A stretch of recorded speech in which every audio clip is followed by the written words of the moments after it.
toss he couldn't afford to lose, the result almost certainly resting on the spin of a coin. But just now, nothing's going right for England.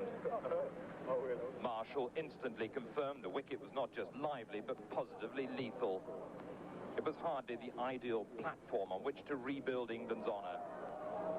In fact, as Richards' air arm buzzed him mercilessly, Gooch must have reckoned it was hardly cricket either.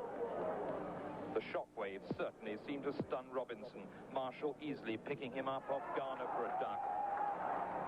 Next in the target area was Gower. Marshall was after his head. Gower just pleased to get away.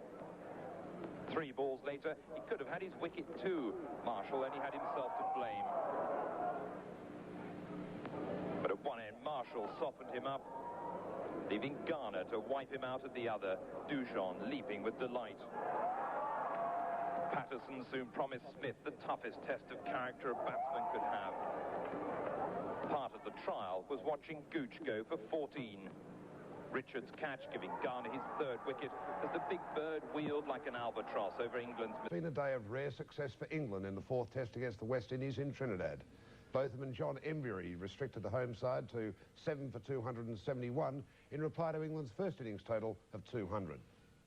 Sadly, there were all too few West Indian witnesses to Botham's best all-round performance of the tour, following up his responsible batting with a fine spell of bowling. He constantly hurried Haynes, conceding only 12 in his first 7 overs. He deserved better. Haynes looked just as edgy against Foster, who was clearly most impressed with his own efforts. And well he might have been. A change of ends and a change of luck. Haynes snapped up by Botham for 25. Encouragingly for England, Emburey extracted enough early turn to have Greenwich thoroughly bemused.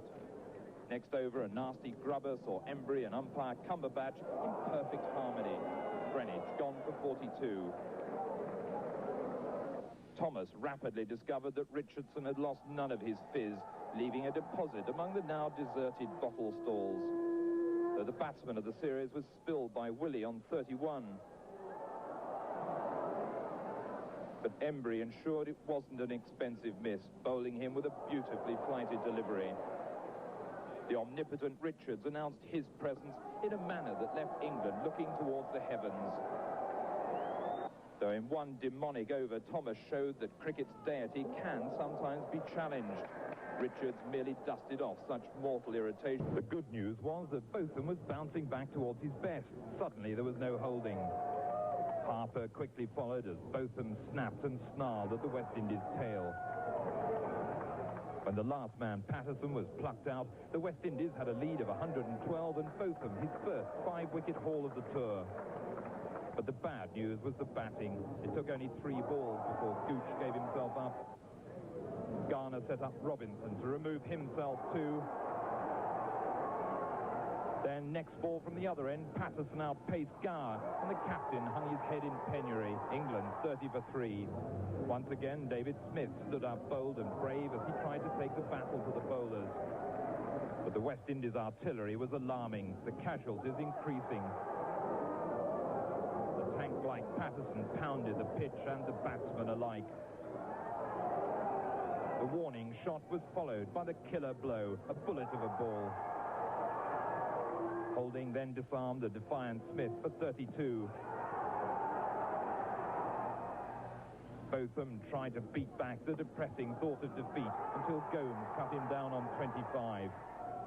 At least the West Indies would have the bat again, though England were fast waving goodbye to their 4th test in a row. The innings splintered apart like so much matchwood. England all out for 150, and another Calypso was in the air. Just repeating.